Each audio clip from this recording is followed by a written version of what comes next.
전 세계 단일 교회 중 최대 규모인 여의도 순복음 교회. 75만 성도가 신앙을 키우는 여의도 순복음 교회는 하나님의 큰 축복을 받은 교회다. 가시와 은극기가 들어가 있는 이 상. 지난 반세기 동안 여의도 순복음 교회를 이끌어온 조용기 목사. 성령님을 인정하고 환영하고 모셔드리고. 그는 순복음 교회를 세계적인 교회로 성장시켰을 뿐 아니라 전 세계 곳곳에 복음을 전해온 영적 지도자다. 비바 브라질. 뜨거운 선교 열정으로 예수님을 밤낮 없이 전해온 그의 발자취는 세계 교회와 기독교인들에게 영적 도전이 되고 있다.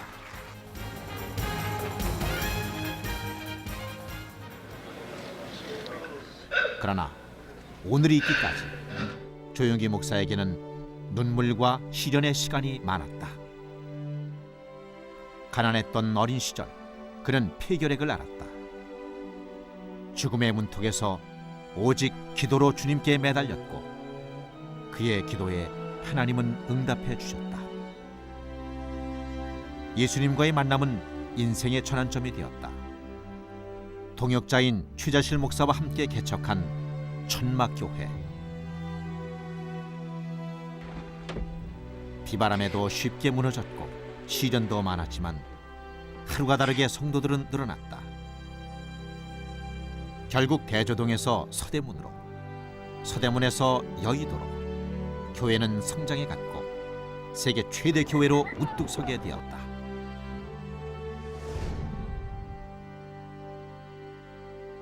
사랑하는 자여, 내 영혼이 잘됨같이 네가 범사에 잘되고 강건하기를 내가 간구하노라. 오중복음과 삼중축복의 신앙은 시리에 빠진 수많은 영혼들을 위로하는 희망의 메시지가 되었다. 그는 사회의 빛과 소금이 되는 크리스천으로서 사랑을 실천하는 데에도 앞장서고 있다. 빨리 오시 빨리 와. 끝이 없어요.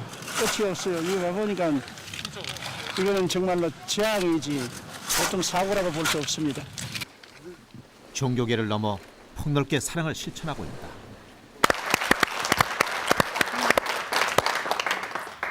네, 조 목사님 이렇게 귀한 시간 내주셔서 너무 감사합니다. 영광입니다. 아유 네, 목사님 너무 2008년 새해 첫 손님으로 목사님을 모셔서 너무 영광입니다. 저도 영광입니다. 목사님 2008년이 됐는데요. 이 목사님에게는 이 2008년이 아주 남다른 해다라고 말씀을 드릴 수 있는 것이 이제 목회 50주년을 예. 맞이하게 되셨습니다. 50주년이요. 반세기입니다, 목사님. 네. 아마 그 소감이 아마 좀 남다르실 것 같으신데 소감 한 말씀 해주시죠. 50년의 목회 생활을 돌이켜 보면은 모든 일이 주님께서 축복해 주셔서 하시다는 것을 뼈저리 느낍니다. 무슨 겸손해서 하는 말도 아니고 네. 자기 비하를 해서 하는 말도 아니고 돌이켜 보면 볼수록 처음부터 끝까지 주님이 예비하시고 주님이 인도하시고 주님이 지도하시고 저는 그냥 주님께 따라와서 따라갑니다. 저는 골프를 친다고 말하면 오비를 자꾸 내고 라떼로 들어가고 해사드로 들어가고 모래 등등에 들어갔는데 주님이 몰리간을 주셔서 용서하고 새로 쳐라 용서하고 새로 쳐라 해서 주님의 은총으로 지금까지 왔지 저희 힘으로 온 것은 아니기 때문에 이제 졸업을 하면서 주님의 은혜에 너무 감격하고 감사해서 형언할 수 없습니다. 너무 감사합니다. 근데 돌이켜 보시면 50년이라는 그 긴 시간이 실감 나세요? 뼈저리게 실감나죠. 나세요? 저희가 목회할 때는 한국이 굉장히 가난할 때였지 않습니까? 그렇죠. 1958년도는 전쟁 이후에 아직 사회가 너무나 가난하고 고달프고 또 제가 나가서 개척하는 불광동은 서울과 전라도에서 서울로 와서 못 사는 사람들, 경상도에서 못 사는 사람들이 모여 빈민굴이 돼 있었습니다. 그곳에 가서 목회를 하자니까 천당 지옥을 마련하는 소용이 없어요. 그 사람들이 한 말이 천당도 원하지 않고 지옥도 두렵지 않다는 겁니다. 지금 우리 벌써 지옥에 살고 있는데 무슨 지옥이 두려우냐 말이에요. 천당 말하지 말고 쌀이나 좀 주고 이불이 자리나 좀 달라는 겁니다. 그러니까 자동적으로 희망의 목회를 배우게 되는 거죠. 저 사람들에게 희망을 주지 않고는 갈 길이 없다. 그래서 영혼이 잘됨 같이 범사에 잘되며 강건하고 생명을 얻되 넘치게 한다는 희망의 메시지가 거기에서 발전한 것입니다.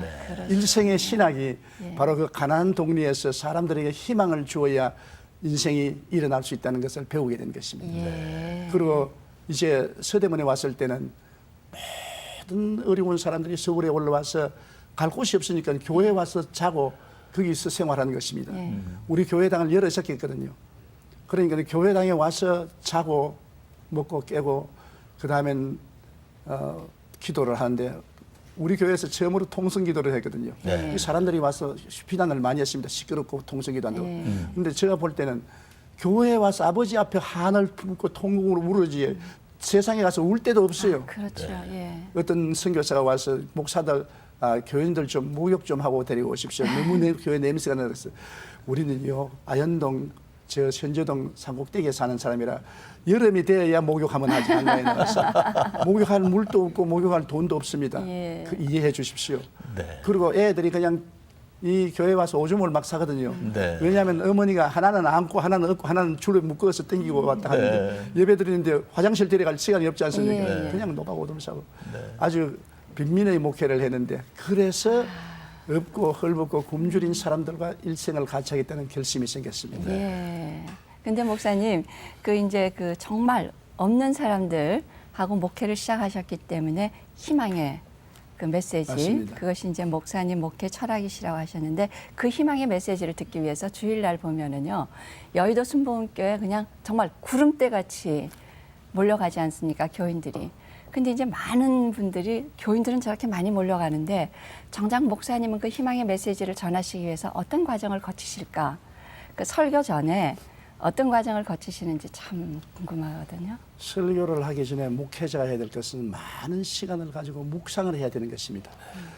그냥 사전 들여다보고 주석책 들여다보고 빨리빨리 설교 만들어서 나가면은 안 돼요. 네. 오랜 시간을 하나님 말씀을 씹고 되씹고 기도하고 묵상해서 충분히 성령님의 은혜를 받아서 요리를 잘해서 나가야 되지요. 네. 설교는 꼭 요리와 같은 것입니다. 네.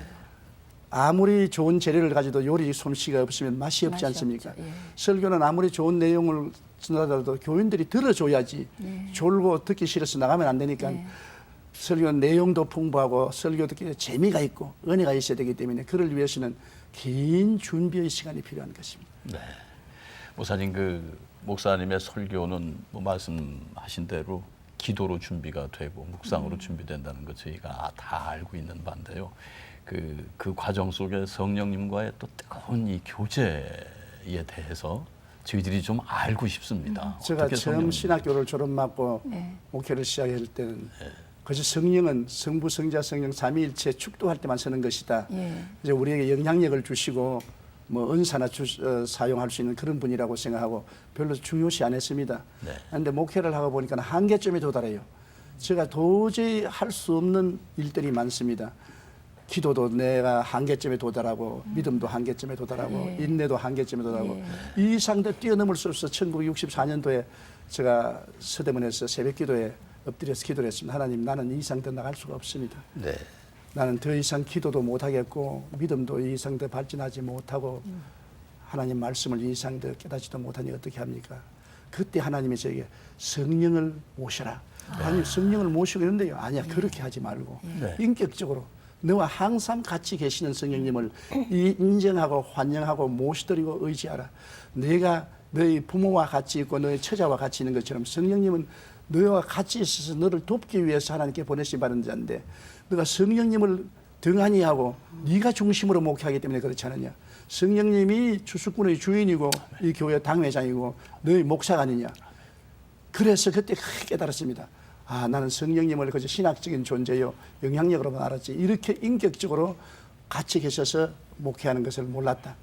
그런 다음 성경을 사도행전 읽어보니까 사도들이 회의를 할 때 성령과 우리는 이렇게 결정했다고 말하고 그다음 바울이 선교사를 할 때 성령의 보내심을 받아서 말했다고 말하고 성령과 적극적이고 생활에 밀접하게 함께 역상설하고 그때부터 제가 엎드려서 성령님 언제나 인정합니다. 환영합니다. 모시드립니다. 의지합니다. 성령님을 인격적으로 의지하게 되자 하나님의 역사가 일어나기 시작한 것입니다. 그때까지 교회가 3,000명을 넘지를 않았는데 성령님과 동행하자 말자 순식간에 6,000명이 되고 10,000명이 되어요. 그리고 더구나 언제 뭘 느끼냐면 해외 집회 가면 수천 명, 수만 명, 100만 명씩 모이는데요. 네. 내가 한국 사람으로서 가니까 부담이 많지 않습니까? 네. 한국 사람이라는 부담하고 또 주의 종이라는 부담이하고 또 외국말로 설교해야 되니까 실수하면 정말 한국 사람 망신이고 목사 망신이고 하나님 망신식이니까 얼마나 떨리는지 말도 몰라요. 긴장이 되어서 정신이 하나도 없습니다. 그럴 때 성령이 같이 계시는 것을 알고 성령님 인정합니다. 환영합니다. 모시됩니다. 함께 갑시다. 언제나 Let's go dear Holy Spirit. 성령님 함께 갑시다. 그러자 성령님이 마음에 평안을 주시고 이외의 능력을 주시고 외국말도 잘 나오게 하시고 그래서 그때로부터 64년도부터 매일마다 성령님 아침에 인정합니다. 환영합니다. 모시드립니다. 의지합니다. 감사합니다. 성령님 같이 하십시오. 요 사이도 언제나 강단에서 설교하기 전에 성령님 함께 가세요. 나는 못해요. 성령님이 기름 부으시고 붙들어 주셔야지 못해요. 그러고 나가면 성령께서 이외의 기름 부음을 주시고 영감을 주시고 능력을 주시는 것입니다. 성령님을 잃어버리면 내 힘이 있으면 아무것도 못합니다. 그렇기 때문에 특별한 성령님과의 교통이 그것이고 기도도 내 힘으로 하면 얼마나 더 하기 싫습니다. 30분만 하고 나면 할 말이 없어요. 성령님께 도움을 받아야 기도를 깊이 하고 오래 할 수 있는 것입니다. 적어도 한번 기도하면 1시간 이상 기도해야 기도 같은데 보통 10분, 20분 하면 기도가 안 나오잖아요. 성령님의 도우심을 받아야 기도할 수 있습니다. 그 늘 성령님과 이제 동행해 오신 목사님, 지금 오늘의 목사님, 또 오늘의 순복음교회를 인도해 주신 그 하나님. 그럼 우리 목사님을 언제 어떻게 만나셨을까? 그 굉장히 제가 나이가 궁금하거든요. 17살인데 지금 72살인데요. 17살 때 한참 6.25 사변이 막 끝났을 때였어요. 6.25 사변 동안에 우리가 가난했지 않습니까? 민족 전체가. 제가 밤에는 부두에 가서 노동을 하고 또 낮에는 학교 갔다 오면은 이 장사를 했어요. 길거리에. 이런 무슨 상자를 장사하셨어요? 갖다 놓고 복숭아, 감 이런 거 채소 장사를 했어요. 노점. 노상을 했어요. 그러니까 자 밤에는 부두에 가서 일하지요. 낮에는 와서 노상을 하지요. 그다음에 또 오후에 이제 학교 가서 공부도 좀 하지요. 건강에 견디지 못하지요. 그래서 하루 그냥 굉장히 피를 많이 토했습니다. 숨을 쉴 수가 없었어요. 그래서 아버지 어머님이 뭐 결혼 반지가 있는 거 다 팔아가지고서 병원에 가서 조사하니까 그때 서울대학병원의 엑스레이과 과장 조중산 박사가 엑스레이를 보더니 아까운 사람 많이 살아봤자 6개월밖에 못 살았어요. 그걸 이삭기를 하는데 영어로 말하는 거. 나 영어 모르는 줄 알고 저는 영어를 꽤 잘했습니다. 그때도 벌써. 그때 목사님 연세가 어떻게 되셨어요? 뭐 지금 17살. 17살. 그래서 혀를 차면서 이 사람이 6달밖에 못 산다. 빨리 죽으면 3달밖에 못 죽으니까 그냥 위로만 하고 보내라. 그렇게 영어를 말합니다. 그걸 들으셨어요. 그런데 우리 아버님은 뭐 영어를 못 알아들으니까 그 의사가 하는 말이 아이 마 치료할 것 없습니다. 그냥 집에 가서 먹을 것 먹고 편안한 마음으로 계시면 됩니다. 또 그때는 오늘날 같이 좋은 약이 없었어요. 그때는 게 잡아먹고 그냥 휴양하는 것밖에 없을 때니까. 그런데 나는 알았거든요. 그래서 내가 선생님 나는 압니다. 말씀하신 것을 압니다. 어떻게 하냐? 나는 영어를 좋아해서 중학교 때까지 영어를 열심히 공부했기 때문에 잘 알아들었습니다. 이제 죽는군요. 그러니까 아유 미안하다고 그래요. 아유, 미안할 것 없습니다. 참말을 말해 주시니까. 그러고 난 다음 집에 들어가서 이제 들어누워서 죽을 날을 기다리는데요. 낮에는 전부 부모님들은 장사를 가버리고 나 혼자 이 매축지라고 아주 헐무레한 집에 방에 냉방에 들어누워서 천정을 쳐다보고 천정에 있는 파리똥만 헤아리고 있는 거예요.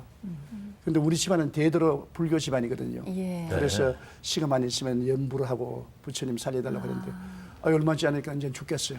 숨을 누워서 못 쉬니까 벽에 기대야 되고 먹을 수도 없고 그 고통이 말로 다 할 수 없습니다. 그냥 탁 죽으면 좋겠는데 죽음이 서서히 다가오는데 그 감당할 수 있는 고통이 없어 말할 수 없어요.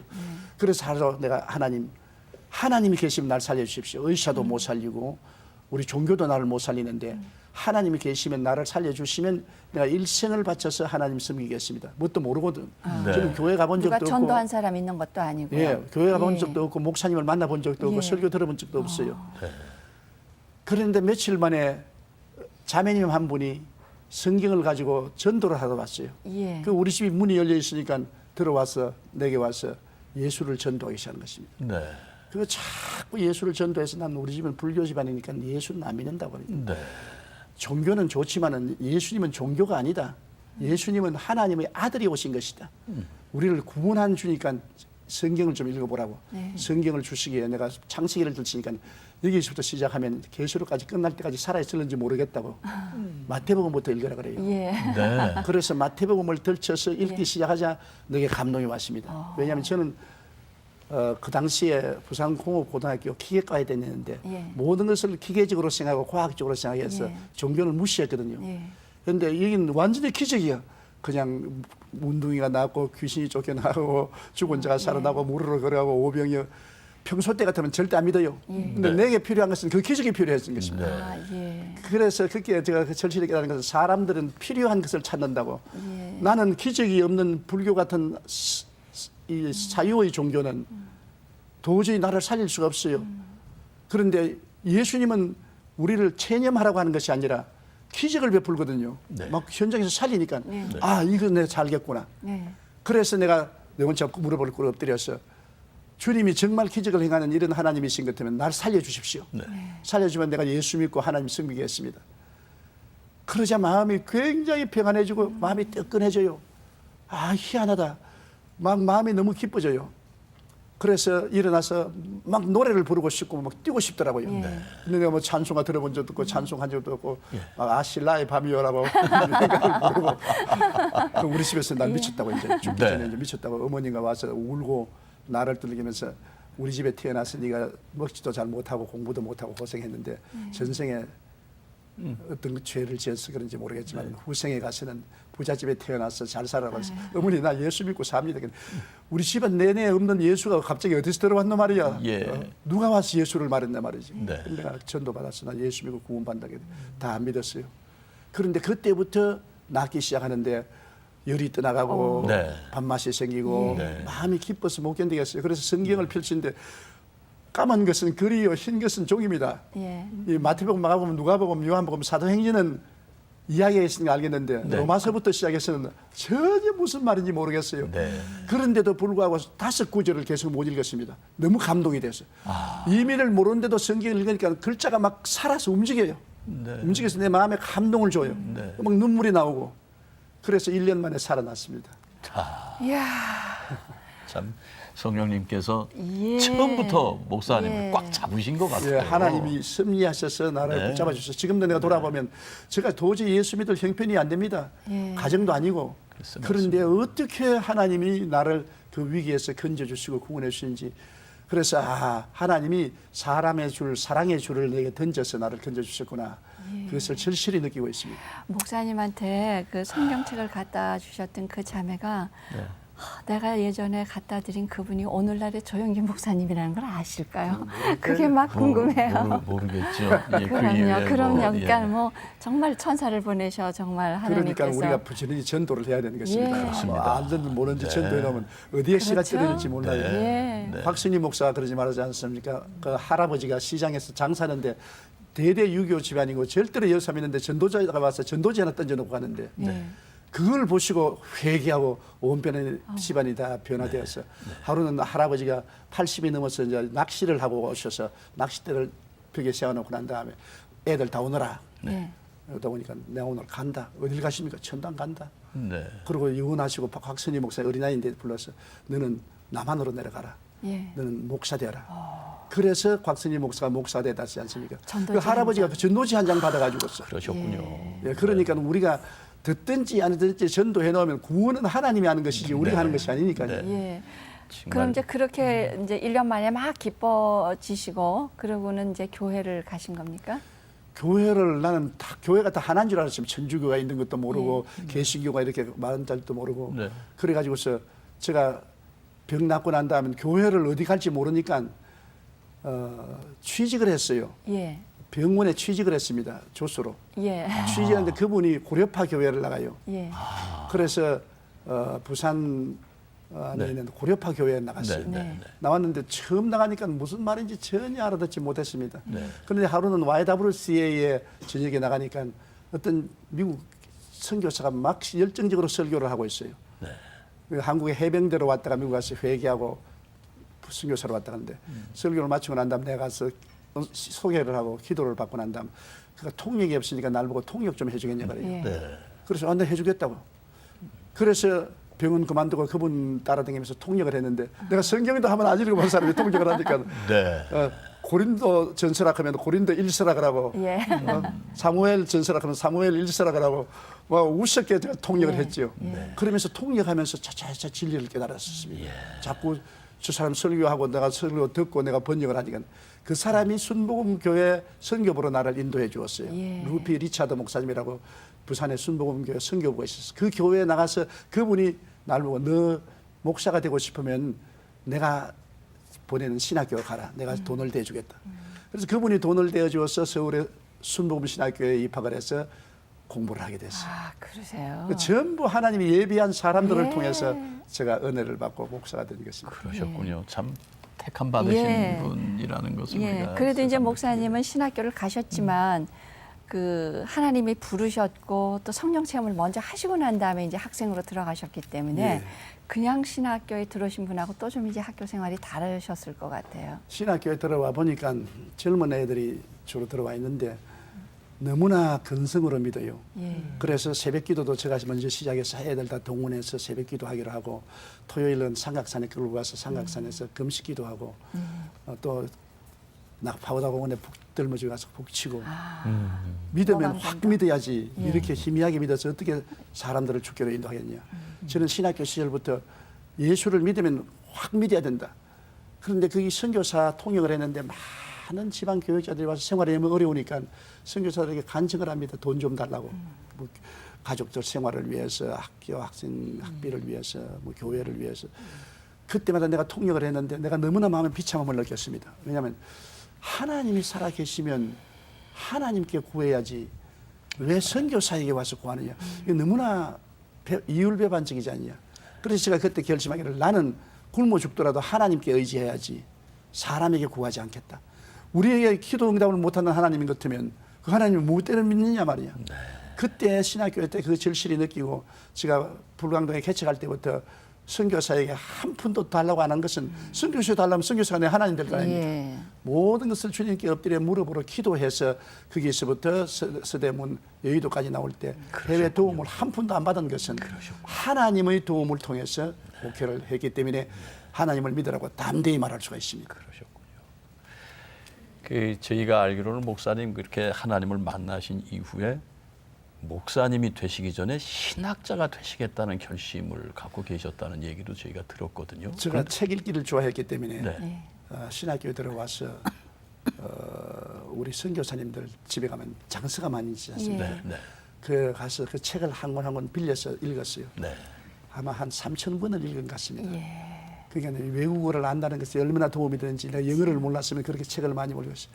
그래서 역사적인 위대한 주의 종들도 알고 그들 신학도 섭렵할 수 있고 그런 가운데 내가 뭘 느끼냐면 학생들이 너무 근성으로 배우고 학교에 나간단 말입니다.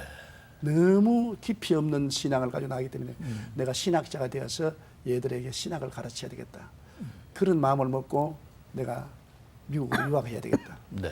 그런 결심을 했는데 학교를 졸업하고 난 다음에 선교사가 한국어를 좀 가르쳐달라 그래서 선교사 집에 먹으면서 한국어를 좀 가르치고 있는데 나와 동기동창인 최자실 목사님이 그때는 우리 어머니하고 같은 나이였습니다. 네. 그래서 학교 다닐 때는 별로 친하지 않았었어요. 아, 네. 같은 학생이셨어요? 같은 반이었죠. 아, 그러세요? 그런데 불광동에 가서 개척을 한다 그래요. 예. 네. 그래서 개척한다 하면 가보겠다 가보니까 아유 다 찌그러진 집에 애들 콧물 줄줄 흘리는데 그냥 궤도 찬송가 궤도 하나 걸어놓고 찬송가 가르치고 애들 코 닦아주고 목욕시켜주고 비참해요. 그래서 아이고 좀 도와줘야 되겠다. 내가 주일날은 기왕이 일어나니까 네. 거기 와서 설교를 하기 시작한 것이 그만 거기 발목이 잡혀가지고 교인이 자꾸 늘어나니까요. 네. 10명, 20명, 30명, 50명 늘어가니까 떠날 수가 없어요. 예. 그래서 있은 것이 목회길로 들어가게 된 것이죠. 그러셨군요. 그러세요. 그렇게 돼서 역사가 시작. 그 대저동 교회 역사가 그렇게 시작이 바로 그렇게 해서 되는군요. 시작이 최자실 됐습니다. 목사님하고 같이. 최자실 목사님 덕분에 시작한 것입니다. 그럼 처음에 가셨을 때 성도 수가 얼마나 되셨어요? 5명밖에 없었죠. 명. 최자실 목사님하고 네. 그 아들 둘, 예. 그 젖 어머니 한 분, 예. 그 지금 우리 집사람이 된 김성애 예. 학생 네. 한 분, 네. 5명이 모여가지고서 콧물 흘리고 예배드리고 했어요. 그러니까 5명이 이제 목사님까지 6명. 너까지 6명이었죠. 그래서 이제 대저동 교회가 부흥이 되기 시작했고요. 그래서 첫 해 한 50명 모여다가 예. 이듬해 300명, 나중에 500명이 됐어요. 예. 그래서 500명이 됐을 때 제가 군대 가게 된 것입니다. 26살 먹을 때인데 예. 폐병으로 군대를 늘 안 갔습니다. 네. 신체 검사하면 떨어지고 신체 검사하면 떨어지는데 자꾸 나오라 하니까 견딜 수가 없었어. 예. 이번에 논산훈련소에 가서 내가 군대 생활을 하겠다고. 근데 엑스레이를 찍더니만 당신 폐 중간에 이만희 구멍이 뚫어진 것이 석회화되어 있고 여기도 폐가 나쁜데 군대 생활 못 한다 그랬어. 아니 나 하게 해주십시오. 왜 자꾸 부르니까 예. 벌써 지금 논산훈련소에도 2번째 오니까 나 하겠다고. 예. 그래서 군대에 들어가서 심한 훈련을 받을 때 매일같이 주님께 의지하고 기도하고 주님 힘을 주십시오. 그 동생 빨 때는 애들하고 같이 총 메고 모든 훈련을 다 받았는데 네. 하나님이 힘을 주셔서 무사히 훈련 마치고 군대에서 복수하고 복무하고 나올 수 있게 됐었어요. 근데 이제 목사님 그 대저동 교회가 5명에서 시작하셔서 이제 목사님이 군대 가실 때까지 500명. 그게 시간적으로 얼마나 되셨습니까? 3년입니다. 3년 3년 만에. 동안에요. 그런데 대저동에 가서 제가 배운 것이 많은데요. 너무나 가난하고 헐벗고 굶주린 사람들이 오기 때문에 미친 듯이 기도했습니다. 하루에 좌우간 아침 새벽 기도 마치고 그때는 밥이 없었어요. 그 사람들이. 이 최자실 목사님이 밀가루를 가지고 빵을 만들어 가서 요한침 빵을 배급을 해줬습니다. 그게 배급을 해주- 몇 년도입니까, 목사님? 예? 연도로 몇 년도 때 얘기입니까? 1958년도입니다. 아, 그러니까 다들 어렵죠. 아무것도 없죠. 그러니까 네. 빵을 배급 다 먹고 네. 그다음에 미국 사람 분유 그 타서 주면 마시고 예. 네. 그다음에는 신방할 사람도 없지 않습니까? 네. 하루 종일 엎드려 기도하는 거예요. 기도하는데 왜 부흥이 되느냐? 가난한 사람들이니까 병자가 얼마나 많습니까? 폐병 걸린 사람 뭐 온갖 예. 네. 위장병, 신장병, 뭐 관절염. 그래서 내가 성경 말씀에 주님이 병 고치는 거 보고 내가 병을 위해서 기도한 것은 내가 병에서 나았기 때문에 네. 내가 신유의 은사가 있어 그런 게 아니라 너무나 불쌍하니까 네. 불쌍하고 내가 나았다는 확신이 있기 때문에 네. 병자 위해서 기도를 했어요. 네. 했는데 놀랍게도 내가 보기에도 놀랍게도 병자들이 나아서 일어나요. 네. 그러니까 우리 천막교회는 병자 수용소였었습니다. 온갖 중풍병, 온갖 병든 사람이 다 왔고 그다음에 기도하면 많은 사람이 고침을 받았어요. 저도 스스로 놀랐으니까요. 하루는 밤 12시간인데 추운 겨울날에 나를 빨리 성도가 와서 찾더라고요. 그걸 나가보니까 안진뱅이 하나가 어린 소년인데 17살쯤 된 애가 이 나무로서 이렇게 네. 네. 빨판을 만들어서 이렇게 깔고 키웠어요. 서울역에서 오는데 아침에 출발하는데 밤 12시에 도착했다고 그래요. 예. 그러면서 날 좀 살려주소 그랬어. 네가 이거 어떻게 알고 하니까 어떤 사람이 서울역에서 구걸을 하고 있는데 너 저 불광동의 천막교회 가면은 네. 그게 전도사가 하는 사람이 있는데 네. 그 사람이 안수바람 낳는다 그랬어요. 그 말을 믿고 그렇게 기어서 왔어요. 기가 꽉 막히더라고요. 내가 기도를 하려고 하니까 마음에 기도가 안 나오더라고요. 그래서 하나님 뭐 이런 사람을 보냈습니까? 난 못합니다. 그런데 그 눈을 보니까 하도 처량했어요. 그다음 흙으로 강단은 흙으로 만들고 강대상은 사과 상자를 놓았거든요. 그 앞에 가서 하나님 나는 못합니다. 왜 저런 사람 보냈습니까? 나는 저런 사람 고칠 줄 모릅니다. 기도를 하는데 아무래도 기도해도 믿음이 안 생기는데 그다음 또 가서 안수를 하고 일어서 보라니까 못 일어나잖아요. 예. 절망입니다. 그래서 또 도로 돌아왔어요. 그래서 하나님 주님 이 사람 안 고쳐주면 나 다시 이제 병자에 기도 안 하겠습니다. 하루 때를 쓰고 몇 시간 기도를 했는지 새벽 기도할 때가 됐는데 성령이 임하셔서 마음이 뜨거워지더니만 어떤 힘이 생기냐면 내가 손을 밀면 지구가 밀려갈 것 같아요. 그런 용기가 생겨요. 그래서 이건 뭐 기도할 게 있겠냐. 다리를 내가 잡아 당겨서 고쳐버려야 되겠다. 위험하기 짜깁죠. 다른 사람 절대 그렇게 하지 말아야 됩니다. 그러나 그런 믿음이 생기는데 예수님이 나를 점령했다고 생각할 수 있습니다. 그렇게 해보고 이제 지금 유명한 목사인 박종순 목사 네. 하고 이제 은퇴한 조병호 목사들이 우리 청년으로 나오는데 얘 어깨 잡아라. 주님 고쳐 주실 줄 믿습니다. 하고 그 무릎에 내가 올라가서 눌러버렸습니다. 그러니까 뼈가 빡빡빡. 어머. 그런데 예. 아이고 이 사람 날 죽인다 그거 하면서 그런데 내가 겁이 안 나요. 하나님이 우주를 지으셨는데 이거면 못 고치겠느냐. 그 훗날에는 다시는 그런 짓 안 합니다. 철없어 그랬는데 그러고 난 다음에 나도 쳐다보기 싫어서 눈을 감았어요. 예. 네. 근데 막 박수를 치고 야단 법석을 해서 눈 떠보니까는 천막을 뛰고 꿀리고 야단 아닙니까? 주여. 그냥 이 무릎이 깨끗이 나와서 덜렁덜렁한 다리가 힘이 있어가지고 뛰고 굴리고 시작하는 것입니다. 그 새벽기도 나왔던 사람이 다 왈칵 뒤집어졌어요. 그러면요. 걔가 나와가지고서 그 지팡이를 들고서 온 동리에 다니면서 예. 나는 안진병이었는데 기도받고 나왔다고 하니까 네. 이거 뭐 설교 100분 하는 것보다 낫지. 그럼요. 그러니까 모든 사람들이 걔 구경하러 왔다가 네. 회개하고 예수를 믿고 하는 그런 기적이 일어나서 50명 교회가 3년 만에 500명이 됐었어요. 예. 그 목사님 그 이제 대주동 교회 때 굉장히 그런 많은 이제 역사가 일어났는데 제가 예전에 새롭게 하소서 방송 진행할 때도 보면 그 간증 나오신 분들의 참 많은 분이 나는 여의도 순복음교회에서 은혜를 받았다. 취자실 금식기도원에서 내가 병을 놨다 하는 걸 이제 그런 기적의 체험들을 간증하시는 분들이 굉장히 많았었어요.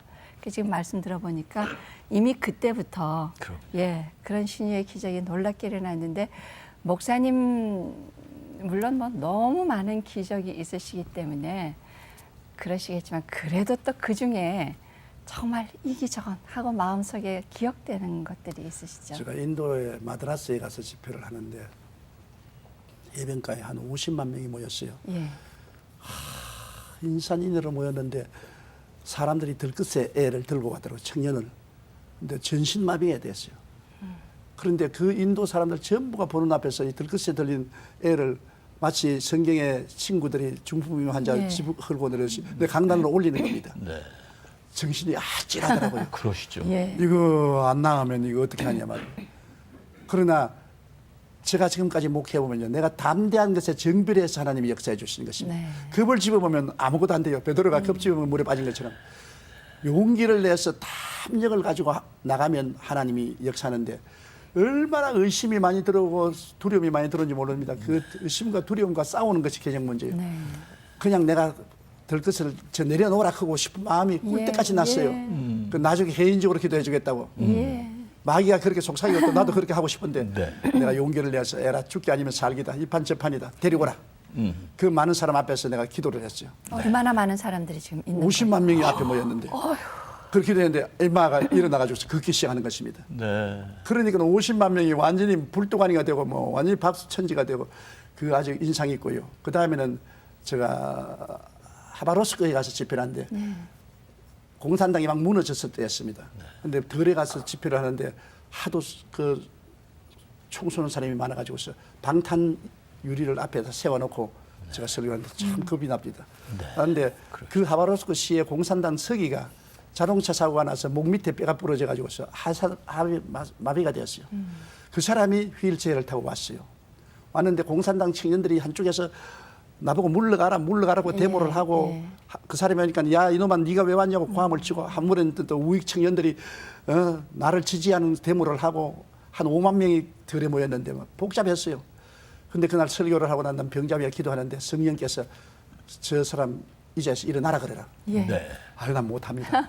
겁이 나서 나 할 수가 예, 없어요. 예. 담대함을 버리지 말라. 이것이 큰 상을 얻느니라. 네가 말하면 일어나고 말 안 하면 안 일어난다. 네. 그래서 내가 여러분 조용하라고. 하나님이 살아계신지 안 살아계신지 우리 한번 알아보자고. 그래서 그 휠체어에서 일어나라.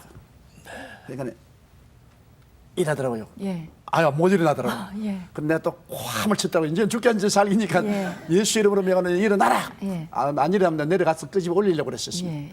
그런데 이렇게 하더니만 일어서더니만 쩌벅쩌벅 걷더니만 돌아가더니만 휠체어를 들고서 할렐루야. 강단으로 올라오니까 공산 청년들이 다 도망을 치는데 그 우익 청년들이 막 뒤를 따라가고 공산 청년들은 다 도망을 치고 그 장소가 그냥 불떡하니가 됐어요.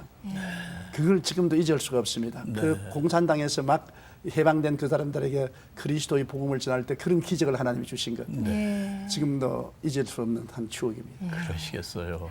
정말 예. 예수님의 이름과 믿음이 세상을 그렇습니다. 이긴다는 예. 그런 증거를 저희가 듣게 근데 됐습니다. 이제 목사님이 이렇게 네. 50년 이렇게 목회를 해오시면서 정말 헤일 수 없는 수많은 기적들을 이렇게 보시면서 왜 하나님은 나를 통해서 이런 기적을 이루시길 원하실까 생각해 보셨습니까? 여러 번 생각했습니다. 왜냐하면 기적이라는 것은 기적을 위한 기적은 없습니다. 불쌍히 여기는 마음이 있어야 되는 것입니다. 그런데 내가 폐병으로 죽다가 살았기 때문에 환자를 보면 특별한 관심과 애절한 마음이 생깁니다. 예, 예. 내가 얼마나 숨쉬기가 고통스럽고 기침 나올 때마다 피가 쏟아져 나오니까 그 절망은 말할 수 없는데 그때 나를 도와줄 수 있는 분이 얼마나 간절히 요구된지 몰랐어요. 예.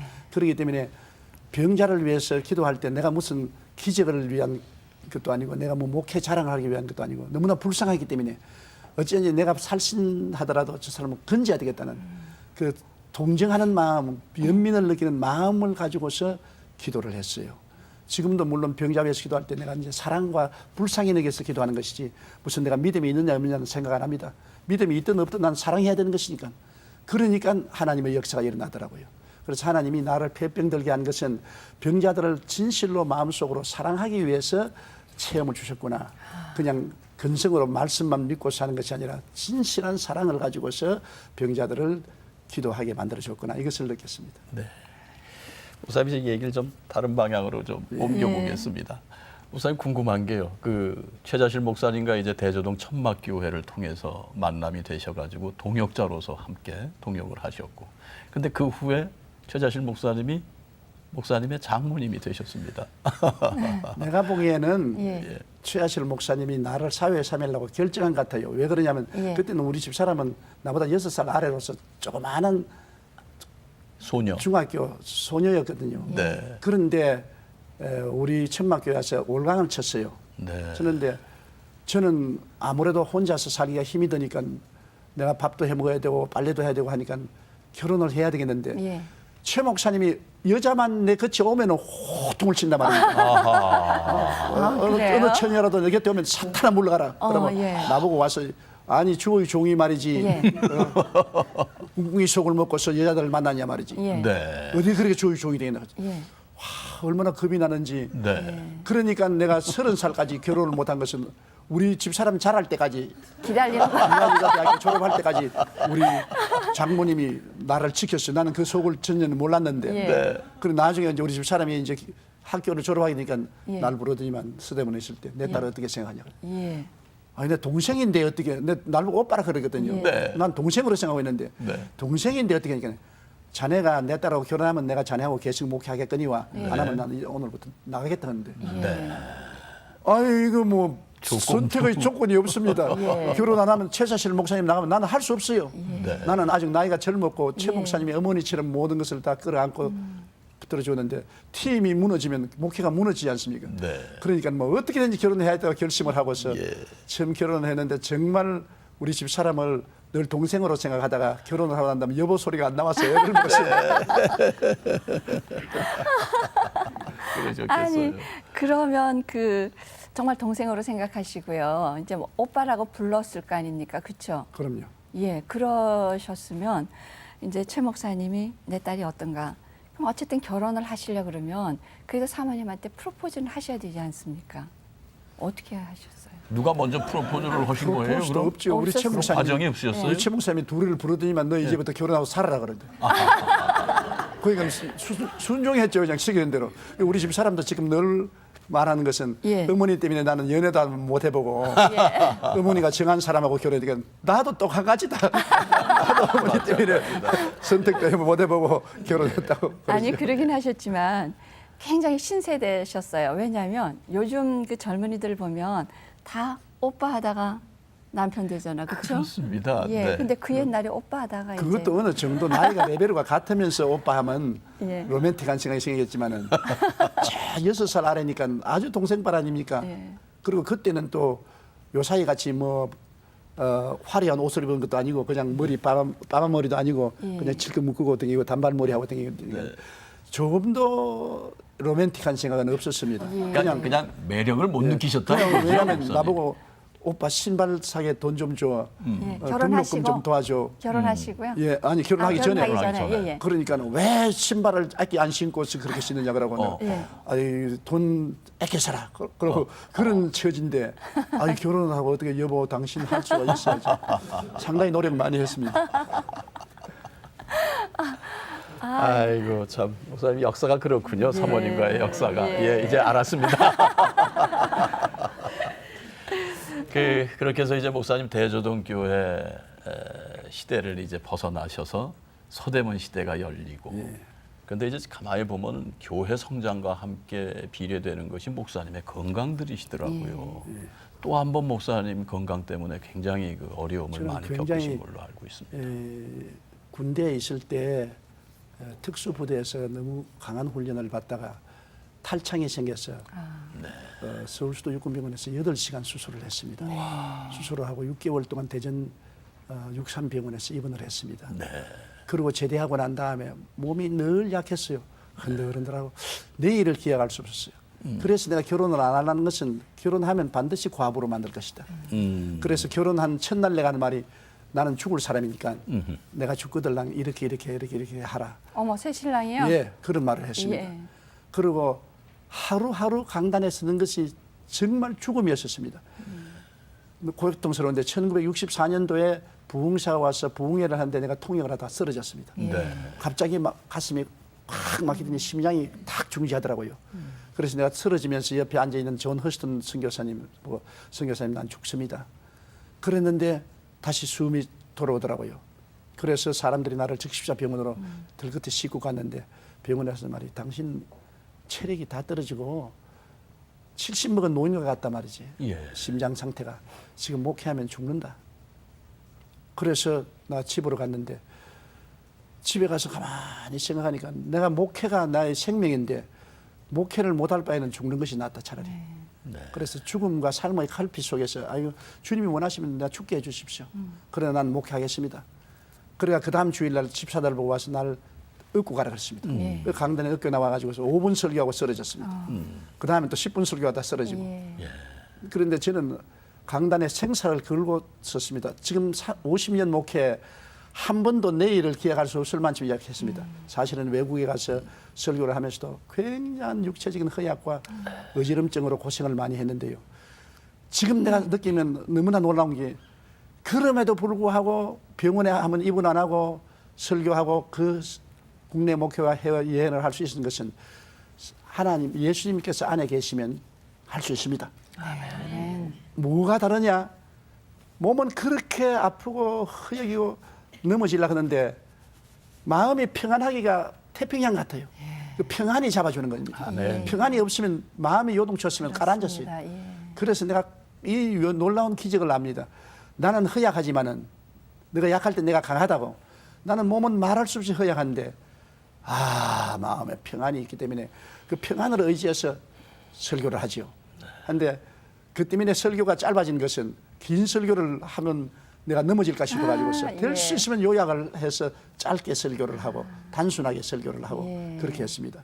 그렇게 했는데도 불구하고 주님이 붙들어 주셔서 50년을 살게 했는데 저는 강단이 항상 죽음이냐 삶이냐의 경계선에 있었습니다. 지금도 그렇습니다. 지금은 이제 나이가 먹으니까 몸이 더 허약하지 않아요. 그렇기 때문에 지금도 강단에 서기 전에는 주님 붙들어 주지 않으면 오늘 내 강단에서 내려오지 못합니다. 주님이 붙들어 주셔야 됩니다. 그래서 주님이 또 붙들어 주시고 하나님은 바울 선생이 말한 것처럼 내가 약할 때 강하다고 약할 때 주님을 전적으로 의지하니까 마음에 평화를 주더라고요. 지금도 마음에 평안이 없으면 넘어져요. 그럼 평안이 있기 위해서는 평안이 확증될 때까지 기도해야 되는 것입니다. 강단에 올라가기 전에 충분히 기도하고 마음이 편안해지면 아무리 아파도 아무리 힘이 없어도 고통스러워도 괜찮다. 주님이 같이 계신다. 파도가 아무리 쳐도 주님 쳐다보고 있을 때는 물로 걸어간 것처럼 할 수가 있었어요. 근데 목사님 그 의미 없는 시련은 없다고 그러지 않습니까? 목사님 건강으로 이렇게 시련을 주셨을 때는 아마 그 뒤에 그 시련 뒤에 오는 어떤 또 축복을 위해서 그런 시련을 주셨을 것 같은데 그 시련을 건강의 시련을 딛고 일어서실 때 어떤 축복을 또 주님께서 제가 오중복음이라는 것이 바로 내가 너무나 고통스럽기 때문에 십자가를 바라보고 기도하다가 오중복음과 삼중축복이 나와 확실하게 된 것은 내가 의지할 곳은 고통스러울 때 십자가밖에 없어요. 뭐 다른 것은 쳐다볼 곳이 없으니까. 근데 십자가만 바라보고 기도를 하니까 예수님이 십자가에서 내 죄를 용서해서 나를 의롭게 만들어 주시고 나의 추함을 제하시고 거룩하게 만들어 주시고 나의 연약함을 담당하시고 나에게 치료를 해 주시고 저주를 담당하시고 아브라함의 복과 형통을 주시고 죽었다가 부활하시면 부활 영생 축복을 주셨다. 그 오중복음을 고통스러웠기 때문에 깨달았던 것입니다. 십자가를 바라보자 예수님의 대속으로서 내가 버림받은 내가 십자가를 통해서만 살 수 있다. 그렇기 때문에 십자가를 굉장히 부여잡고 매일같이 십자가만 바라보고 살 수 있도록 만들어준 것이 예. 고통의 은총인 것입니다. 안 그랬으면 십자가를 그렇게 지독하게 바라볼 수가 없는데 매일 십자가를 바라보고, 그리고 또 저 설교에 꼭 예수 십자가의 보혈의 능력을 넣는 것은 내가 십자가를 의지하지 않고는 살 수 없기 때문에 기독교의 핵심이 십자가 보혈 아닙니까? 그 성도들을 십자가 보혈을 의지하도록 만들어야 되겠다고 그걸 집중적으로 설교한 것이 아마 고통의 열매인 것 같습니다. 네. 정말 그 십자가의 능력과 십자가의 소망, 네. 십자가의 힘이 예. 늘 우리에게 공급돼야 된다라는 예. 그런 말씀을 또 오늘 배우게 됐습니다.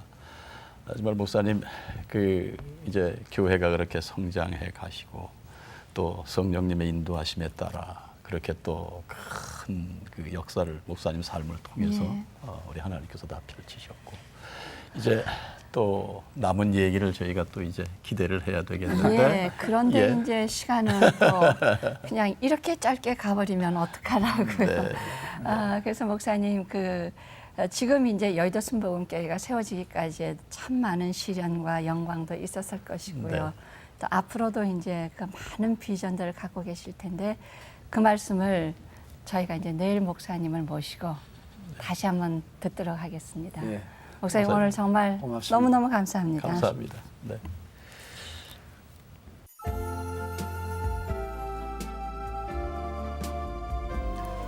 안녕하세요. 새롭게 하소서의 임동진입니다. 안녕하세요. 고은아입니다. 솔로몬 기자는 잠언서에서 묵시가 없는 백성, 다시 말씀드려서 비전이 없는 백성은 망한다고 했습니다. 네, 비전과 꿈은 우리 사람이 살아나가는 데 원동력이고 그 원동력은 바로 성령 안에서 주어지는 은총이다 하는 것을 어제 또 오늘 우리는 배우게 될 것입니다. 네. 네. 지난 50년간 하나님께서 주신 비전을 따라 살아오신 조영기 목사님. 그가 전한 희망의 메시지를 통해서 수많은 이들의 영혼을 살려냈습니다. 네. 시련 속에서 하나님께서 주신 꿈을 포기하지 않고 지나오신 우리 조영기 목사님 오늘도 모시고 저희들 말씀 듣도록 하겠습니다. 네. 박수로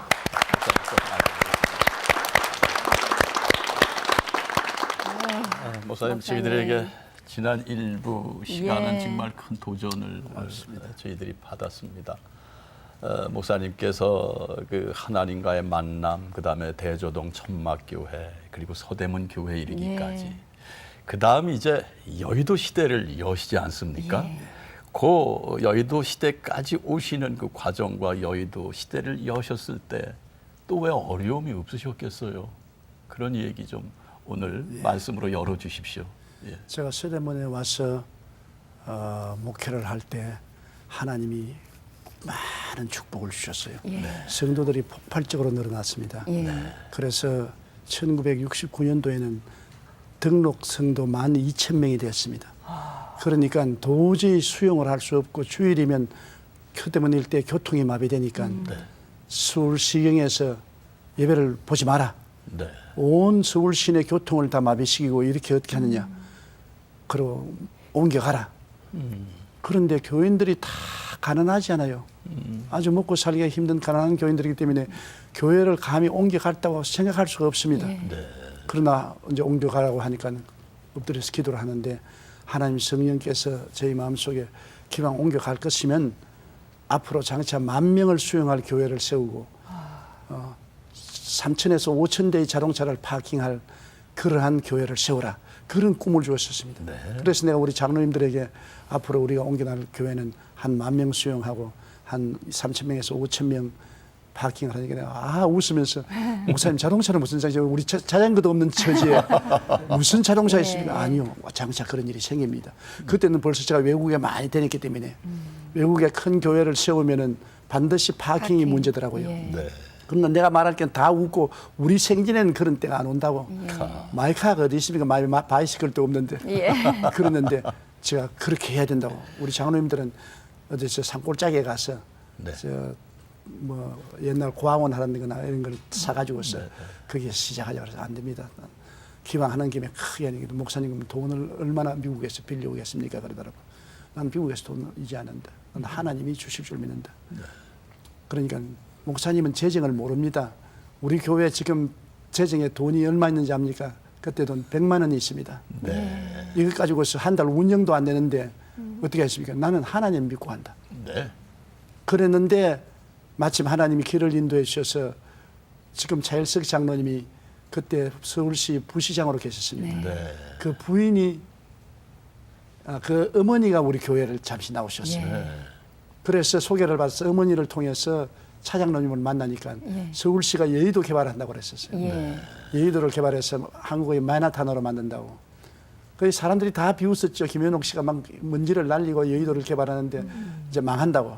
네. 저기 길도 없고 상수도 하수도도 없고 전기도 안 들어가는데 뭘 하냐. 그런데 거기는 교회가 하나 들어올 수 있도록 허락한다고 말을 했어요. 그래서 내가 차장로님 통해서 어쩐지 우리 교회를 거기 들어가도록 해달라고. 네. 그래서 그 사모님을 통해서 차장로님에게 부탁을 해서 네. 그 차장로님이 그때부터 교회를 나오기 시작했어요. 예. 나오기 시작해서 그 다음 차장로님이 시장하고 이야기를 해서 저희 교회가 선택이 됐어요. 여의도로 가는데 김현옥 시장이 나차를 만나지만 몇만 평 가지겠어. 아, 예. 예. 한 10만 평 가지겠어. 그때는 땅 사주기를 간절히 서울시에 원했습니다. 그러니까 아무도 안 여의도가 들어가니까. 그냥 허벌판인데요. 허벌판이에요. 모래벌판이요. 모래벌판이죠. 예. 네. 그래 내가 10만 평은 필요 없고 예. 3,000평만 주십시오. 에게게 무슨 3,000평이 뭐야? 3,000평도 현찰이 없는데 현찰 없다는 말은 못 하고. 예. 아유 3만 평 가자. 3만 평. 예. 예. 내가 그때 그 말 들었으면 좋겠는데 내가 겁이 나가지고 3,000평만 주십시오. 3,000평만. 네. 그래가 3,000평을 얻었어요. 예. 얻어가지고서 교회 설계를 시키는데 전부 외상이죠. 전부 외상으로 설계도 시키고 그 다음에는 이제 삼풍백 가장 무너진 회사 삼풍회사 예. 하고 계약을 맺었습니다. 얼마나 무서운 회사하고 계약을 맺었습니다. 그랬군요. 예. 계약을 맺어서 그 사람들은 다 교인 숫자를 보고 저렇게 교인이 많으니까 돈이 많은 줄 알고 그래서 처음 기공식을 하는 날이 비바람이 막 치더라고요. 그래서 모래사장에서 내 인생이 앞으로 비바람이 치겠구나. 상징적이구나. 그런 마음이 생기더라고요. 그 다음부터 이제 교회를 건축하기 시작했는데 이제 주야로 기도하죠. 나는 오직 마음속에 꿈만 가지고 있는 것입니다. 목표는 10,000명 들어가는 교회를 짓겠다는 꿈과 환상만 가지고 자나 깨나 그 교회를 바라보고 믿고 하나님 10,000명 교회는 됩니다. 그런 마음을 가지고서 지났는데 현실은 그렇지 않아요. 우리가 교회 작정헌금을 3년 동안 작정헌금을 하자. 예. 한 사람 앞에 10,000원도 좋고 30,000원도 좋고 예. 최고 50,000원도 좋다. 누가 돈을 내놔야 말하죠. 작정해도 먹고 살기가 힘든데. 네. 그런 데다가 설상가상으로 그때 IMF보다 더 무서운 오일 쇼크가 왔어요. 예. 예. 오일 쇼크가 왔으니까 뭐 교인들이 직장도 잃어버리고 돈도 뭐 구할 수도 없고. 그리고 노동자들은 그냥 임금을 안 주니까 회사에서는 나에게 책임을 지니까 여의도에 나가면 벽다리를 들고 따라오면 내가 마포까지 도망을 칩니다. 아, 예. 내가 젊은 시절에 800m 선수였기 때문에 살아났지. 뭐 막 가는 노동자들을 막고 난 달아나고 뒤에 따라오고 아주 고통을 당할 때 내가 하나님께 엎드려서 하나님 나는 아무것도 없는데 하나님만 믿고 있었는데 이 환난과 고통에서 어떻게 견뎌주겠습니까? 그래서 철골 골조만 만들어 놓은데 녹물이 뚝뚝 떨어지는데 제가 녹물 밑에서 엎드려 가지고 하나님 이게 무너지게 해 주십시오. 내가 무너져서 치어 죽으면 합법적으로 죽으니까 괜찮은데 자살을 하면은 너무나 하나님께 모욕이 되지 않습니까? 그 정도로. 그때는 죽는 것이 훨씬 편했어요. 내가 요사이 자살한 사람 내용을 압니다. 경제적으로 쪼달리고 앞이 안 보이고 캄캄하고 자살하면 꼭 좋습니다. 나는 그때 아직 완성 안 된 아파트 7층을 하나 얻어가지고서 수도물도 없고 하는 데서 사는데 하루 저녁에 가니까 우리 마지가 아빠 배고파 밥 줘 아유, 자꾸 어떡해. 그러는데 예. 뭐 쌀도 없고 아무것도 없지 않아요. 그래서 자꾸 울게 내가 막 화가 나서 한번 때렸습니다. 네. 때리니까 얘가 기겁을 하고 우니까 우리 집사람이 내게 와서 왜 목사가 애 때리냐. 밥 못 먹이면 못 먹이지. 너 무능력하면 무능력하다고 말하지. 왜 자식 때리냐. 날 때리고 싶지. 그때 애 둘이었는데 보따리를 다 사요. 사면서 하는 말이 목사에게 시집을 왔는데 자식들도 처자들도 못 먹여 살리면서 이제 손찌검까지 하니까 이런 남자하고 내가 살 필요가 없다고. 그 보따리를 다 사가지고서 나가버린 겁니다. 우리 최자실 목사님 집으로 가버렸어요. 이제 혼자 살아고. 그때는 정말 절정에 달해서 제가 죽으려고 했습니다. 왜냐하면 자 교회도 이제 못 짓고 돈도 안 들어오고 가정은 이렇게 되고 그래서 내가 죽는 길이 그렇게 행복하게 보여요. 죽으면 얼마나 편하겠나. 그래서 높은 빌딩에 올라가서 뛰어내리려고 했습니다. 뛰어내리려고 상반신을 내려놓는데 벌떼 같은 소리가 들려와요. 야 임마 죽을 용기만 있으면 살아봐라. 네가 지금 안 죽어도 죽는다. 한 번 죽는 것은 정한 이치인데 죽을 용기가 있으면 그 용기 가지고 살아보라. 그런 음성이 확 들어오고 그다음에 내 마음속에 지옥이 보이더라고요. 막 그 지옥에 들어가서 불꽃 가운데서 고통하는 영혼을 보면 너 내려가면 저기다 말이지. 그래서 내가 털썩주저앉아서 하나님 왜 나는 죽지도 못합니까? 네. 살지도 못하게 해놓고 왜 죽지도 못하게 합니까? 통곡하고 울고 아유 뭐 어찌합니까? 그래 우리 장모집을 찾아갔습니다. 네. 찾아가니까 이 머리에 수건 묶고 들어 누웠어요, 사람이. 그러면 우리 최자실 목사님 성격이 여간하지 않지 않습니까? 막 야단치셔요? 꾸짖으시더라고요. 실컷 꾸짖음을 받고 내가 옆에 가서 말을 하니까 제일 무서운 게요. 대답 안 하는 게 무섭습니다. 싸울 때는 차라리 대화가 되는데 불러도 대답 없는 이름이야. 부르다가 내가 죽을 이름이야. 그래도 내가 무슨 말도 안 하는 거예요, 이제는. 포기한 거예요. 그래 내가 잘못했다고 죽을 죄를 졌다도 아무 말도 안 하는 거예요, 그냥. 아무 말도 안 하는 거예요. 그래 어떻게 합니까? 예수 믿는 사람은 직접 못하면 하나님께 이야기하지 않습니까? 하나님 앞에 무릎을 꿇고 밤새도록 큰 소리를 기도하는 게 하나님 죽을 죄를 용서하시고 이 딸을 불쌍히 여기시고 그러면 속으로는 들으라고. 하나님 나를 살려주시고 이 여자를 불쌍히 여기고 나 같은 못난 놈을 주님께서 징계해 주시고 때려 주십시오. 그렇게 아침까지 기도를 하면서 내가 손을 잡고서 기도를 했는데 아침이 되니까 손을 이렇게 만지니까 손이 좀 까딱 움직이더라고요. 아이고 되었다고 그냥 내가 그냥 끌어안고 내가 막 통하고 울었죠. 우니까 일어나더니만 돌아가자 그래요. 그래 보따리 사고 이제 아파트로 돌아와서 그 어려운 고백을 겪었는데 참 큰 기적이 일어났었습니다. 우리가 이제 교인이 한 2,000명이 밤마다 그 추운데 지하실에서 기도를 했습니다. 우리를 살려달라고 기도를 했는데 하루 저녁에 서대문에 사는 할머니인데 혼자 살아요. 80이 다 된 할머니인데 할머니가 벌벌 떨면서 나오더니만 날 보고 목사님 마이크 좀 빌려달라고 그래요. 그래서 아유 할머니 아니라도 내가 고통스럽고 괴롭게 말하면 돼. 그냥 앉으세요. 그러니까 나 마이크 한번 좀 주세요 그러더라고. 그래서 그러면 5분만 이야기하세요. 5분만. 그러니까 마이크 뜬 목소리로 여러분 우리가 목사님 설교를 듣고 목숨을 구했고 구원을 얻었는데 나는 남편도 없고 자식도 없고 동에서 주는 배급쌀 타먹고 사는 사람입니다. 그런데 우리가 말 많아서 무슨 말을 합니까? 오병이어 같은 또 어린아이가 점심박스 내놨지 않습니까? 나는 집도 내 집이 아니고 내 조상 대대로 물러받은 것은 이 녹그릇 하나고 숟갈 젓갈밖에 없습니다. 그러나 내가 이제는 그릇이 없고 숟갈 젓갈이 없더라도 밥 지어 가지고서 신문지에 담으면 되고 손가락으로 먹으면 되는데 우리 목사님을 살려 주십시다. 이 목사님이 이러다 죽겠다고 그러면서 펑펑 울더라고요.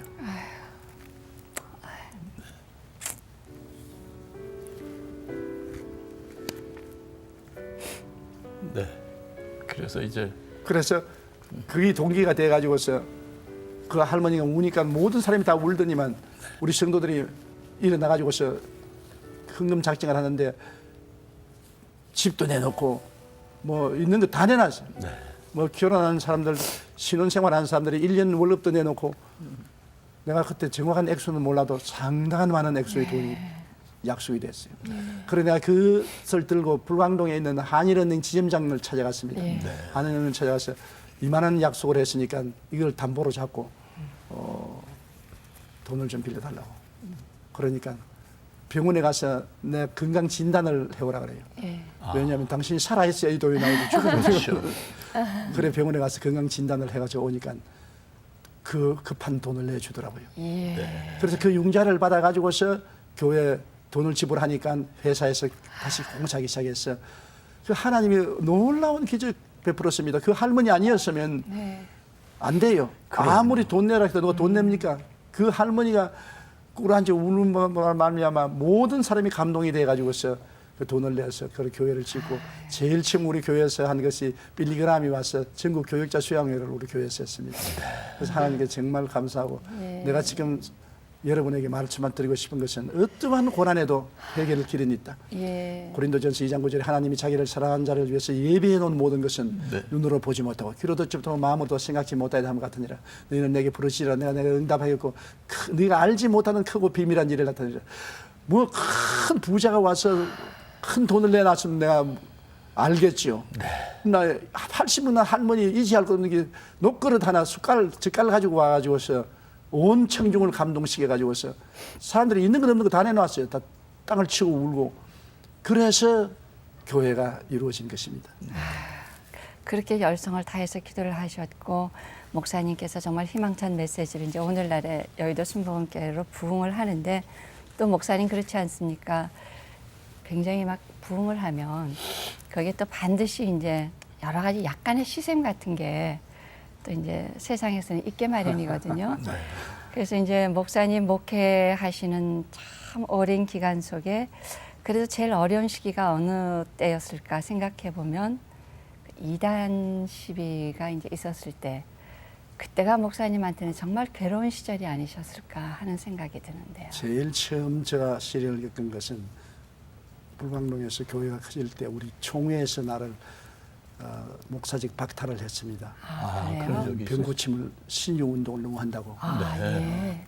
그건 완전히 너무 무당 아니냐. 그래가지고서 실행위원회 불려가서 질문도 당하고 목사직 박탈하고 저런. 그랬고 그 다음에는 그래요? 또 도로 얼마 있다가 복구되었고 예. 그 다음에 어려운 것은 저희 교회가 상당히 이제 컸을 때입니다. 네. 컸을 때인데 우리 같은 신앙을 하는 장로교에서 이단 시비를 걸었습니다. 그럴 때 상당히 고통스러웠는데 그건 내 개인의 고통이지만 그 시련을 통해서 하나님이 축복을 해주신 것은 이단 시비를 할 때 그것 때문에 제가 굉장히 신학적인 관심을 가지고 내가 칼빈주의와 알미니안주의를 더 열심히 파고들어 공부하고 과연 내게 이단적인 요소가 있느냐 내가 살피게 되고 또 내 제자들을 많이 외국의 인류대학 영국이나 불란스나 미국이나 인류신학대학에 보내가지고서 공부를 시켰고 그 사람들이 다 박사학위를 받고 학자들이 되어 와서 신학연구소를 세워가지고서 우리 순복음 신학의 기초를 만들었습니다. 그때 공부시킨 애들이 지금 다 한세대학교 신과대학을 다 하고 순복음 신학원도 가르치고 우리 교회 신학의 근거가 되어 있는 것입니다. 그때 핍박을 받았기 때문에 내 스스로를 더 살펴볼 수 있고 더 깊이 있는 신학을 그전에까지는 신학을 별로 관심 없었어요. 현실적인 목회에만 관심이 있었지. 깊이 신학을 연구하게 되고 많은 후배를 양성할 수 있게 됐으니까 환란은 언제나 좋은 결과를 가져와요. 목사님 지금 답을 하셨어요. 환란은 언제나 좋은 결과를 가져온다는 거. 그러니까 목사님 그 세월이 지난 다음에 더욱 그때 그 시련에 오히려 감사하시겠어요. 아유, 지금 감사합니다. 제 일생에 제일 용서와 사랑을 배운 것은 그때였습니다. 자꾸 인간적으로 미운 생각이 나지 않습니까? 그러면요. 기도를 하려면 하나님 저 사람들을 가만두십니까? 이런 생각이 나는데 아서라 십자가를 바라보면 나 같은 죄인을 예수님이 십자가에 매달려서 몸짓고 피 흘려 죽으시는데 나의 책임은 무조건 용서하고 사랑하는 것이다. 그 용서의 사랑이 뭐냐? 매일 기도할 때 축복을 하는 것입니다. 나를 제일 핍박하고 비난한 사람을 위해서 늘 축복을 하고 그러니 내가 마음이 살아나지. 내가 미워하면 내가 죽어요. 내가 고통스러워 견딜 수 없으니까 그런 시련을 통해서 인생을 살아가는데 가장 중요한 것이 용서하고 사랑하는 것이구나. 그것을 개인적으로 깊이 깨달아 알았어. 그 이후로는 무슨 일인지 용서와 사랑을 마음속에 품고 살고 있습니다. 근데 목사님 이제 그렇게 참 힘든 시련도 많이 있으셨지만 목사님은 그 저희들이 이제 국내 선교도 아직 눈을 많이 못 돌리고 할 그때부터 해외 선교에 그렇죠. 굉장히 열정을 가지시고 이제 해외 선교에 애정을 쏟으셨는데 해외 선교에 그렇게 눈을 돌리시게 되신 어떤 계기가 있으셨습니까? 한국에서 굉장히 핍박을 하고 저는 또 한국에서 부흥사로서도 일을 했는데 대구에서 가서 달성공원에서 큰 집회를 했습니다. 예. 하고 난 다음에 목사님들이 모여서 내게 와서 당신 혼자만 해 잡수십시오. 당신이 신유의 운동, 성령 운동을 하니까 우리는 그걸 못 하는데 성도들이 다 거리 몰려가고 하니까 우리 목회 못하지 않습니까? 예. 당신 혼자 다 주세요. 그러더라고요. 쌤이 그래서 안 되겠다. 기도하고 난 다음 예. 바울 선생이 예루살렘에서 복음을 전하려고 할 때 다 반대하니까 주님께서 나타나서는 해외로 가라거든요. 그래서 그때부터 해외로 출발했어요. 그러셨군요. 그래서 제일 먼저 제가 출발한 점이 독일 베를린에서부터 출발했습니다. 네. 독일 베를린에 가서 우라니아라는 호를 빌려가지고서 그곳에서 집회를 하기 시작했는데 제일 처음에 제가 가니까 누가 알아주나요? 그렇죠. 교인들도 안 모이고 찬바람이 횡행 불뛰다. 그래도 성령님을 의지하고 설교를 하기 시작해서 결국에는 프랑스, 독일, 영국, 뭐 노르웨이, 덴마크, 스위스, 스웨덴 북구 일방과 동구하고 이제 가면 뭐 적게 모여도 3,000명, 10,000명, 영국 런던에서는 10,000명씩 모이고 큰 집회를 할 수 있게 됐습니다. 그런데 구라파에 가면 하나 이상하게 사회보장제도가 잘 되어 있기 때문에 범사에 잘 되고는 소용없어요. 그렇군요. 말하면 그렇죠. 우리는 어릴 때부터 정부가 그럼요. 다 예. 학비도 해주고 예, 병원비 예. 다 대주고 생활비 다 대주는데 네. 뭘 범사가 필요하냐. 범사 형통원데. 예. 그런데 거기에 군중을 모으는 것은 병 고치는 겁니다. 네. 잘 사는 북구인들이 병이 굉장히 많아요. 네. 관절염, 신경통, 뭐 천식 이런 병이 굉장히 많아서 병자들을 위해서 기도하니까 기적이 나니까 그렇게 많이 해요. 독일같이 어려운 곳에 그 사람들은 집회하면 의사가 딱 정식으로 파견돼 와서 간증하는 사람 그 자리에서 청진기를 대서 조사해보고 난 다음에 확실한 사람만 간증하도록 합니다. 안 그러면 나보고 너 언제 하면 당신 의사 면허 없이 여기 병 치료하면 감옥에 갇히는 걸 알지. 그런데도 불구하고 병자 외교다니까 그렇게 많은 사람이 오더라고요. 나는 독일에서 프랑크푸르트 개마인 신문에 대서특필로 나고 방송에도 난 기적이 한 번 있습니다. 독일에서 칼스루라는 곳에서 집회를 하는데 매일같이 한 5,000명 모였어요. 그런데 스위스에 있는 의사 보조원이 유방암으로 예. 유방 절제 수술을 하는데도 그게 도져서 굉장히 아파서 나에게 한국에 있을 때 편지를 냈어요. 내가 유방이 너무나 아파가지고서 고름이 늘 흐르고 고통당하는데 날 좀 살려주겠어. 내가 네. 칼수루로 오락했거든요. 내가 칼수루에 가니까. 칼수루에 왔기에 보니까 사람이 말이 아니에요. 애니스라는 여자인데. 그래서 이 집회 동안 참석하라고. 그런데 그때도 의사가 딱 왔어요. 와서 나보고 저 여자 보내라. 저 여자는 정신으로 온 병이 아니고 육체적인 암이니까 절대 안 낫는다. 죽는다. 예. 당신이 병 고치는 것은 정신적인 위로받아서 정신경에 와서 온 병은 낫지만은 저건 안 하니까 죽으면 당신 체포한다. 아하. 그래서 내가 알았다고. 그래서 집회를 첫날 마치고 난 다음에 호텔로 내 독일 통역하고 같이 갔어요. 가가지고서 주님이 신유의 기적을 베푼다는 약속을 설명하고 난 다음에 그 다음에 안수를 간절히 기도해 줬습니다. 간절히 기도하고 예수 이름으로 그럼 너무 불쌍해서 그냥 막 통곡을 하고 기도를 했어요. 그런데 그 다음 날이 주일 날인데 교인들이 꽉 모였는데 이 여자 혹시 웃으면서 왔어요. 네. 그래서 어떤 이야기가 아침에 고름물 씻으려고 예. 이 패드를 옮기니까 보송보송하지 않아요. 예. 보니까 깨끗이 나고 아프지 않다. 그래서 내가 놀래가 그 의사를 보고 와봐라고 저 나를 네가 어떻게 하냐 그래서 자기가 입으로 그렇게 말한다고. 그러니까 커튼 뒤로 그 여자를 데리고 가더라고요. 데리고 가보니 얼굴이 시뻘게 돼서 나오더니만 청중의 앞에서 여러분 나 이제 진찰 안 하겠습니다. 저 여자가 스위스에서 왔을 때는 유방암으로 죽어가는 여자인데 네.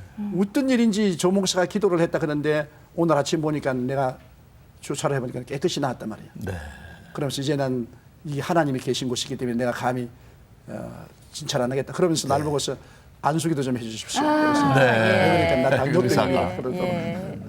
그래서 오히려 안수기도를 해줬다고. 네. 그 애니스라는 여자가 너무나 그다음 낳고 행복해서 우리 교회까지 와서 간증을 했어요. 아, 그랬습니까? 그래서 이제 천주 가셨는데 네. 굉장히 행복하게 살다 가셨습니다. 예.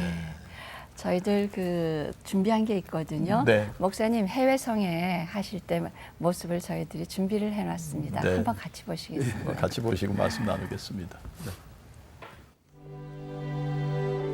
외국인 선교사의 헌신으로 이 땅이 복음화되었듯 조영기 목사는 전 세계 열방에 복음의 씨앗이 되어왔다. 들어가 있는 이상 이러한 사람에게는 소망이 없는 것입니다. God send us the rain. Jesus is your rain. Jesus is our 유창한 영어와 일본어 실력으로 조용기 목사는 1964년부터 지구촌 곳곳에 복음을 전했다. 우상의 나라 일본과 불교와 신도의 땅 인도, 이슬람의 나라 중동에서도 여리고 장벽은 무너져 내렸다. 유럽 18개국, 아프리카 9개국, 아시아 20개국, 중남미 16개국 등 무려 70여 개 국가에서 290회의 해외 집회를 인도했고, 그가 가는 곳은 최대 군중들이 몰렸다. 수많은 기적과 치유의 역사는 펼쳐졌다. 할렐루야. Alhamdulillah. 할렐루야. Alhamdulillah.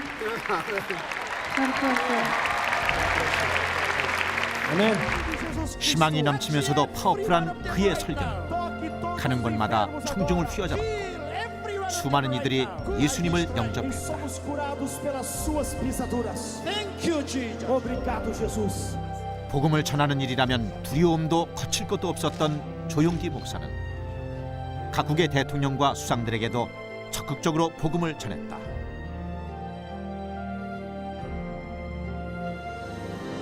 그러나 가장 낮고 천한 자들 곁으로 가셨던 예수님처럼 그 역시 소외되고 고통받는 영혼들을 살리는 주님의 충성된 종으로 살고 싶다. 지구촌 곳곳에 하나님을 알리고 기독교를 알렸던 조용기 목사. 전 인류에게 희망을 안겨주는 그의 힘찬 발걸음은 계속될 것이다.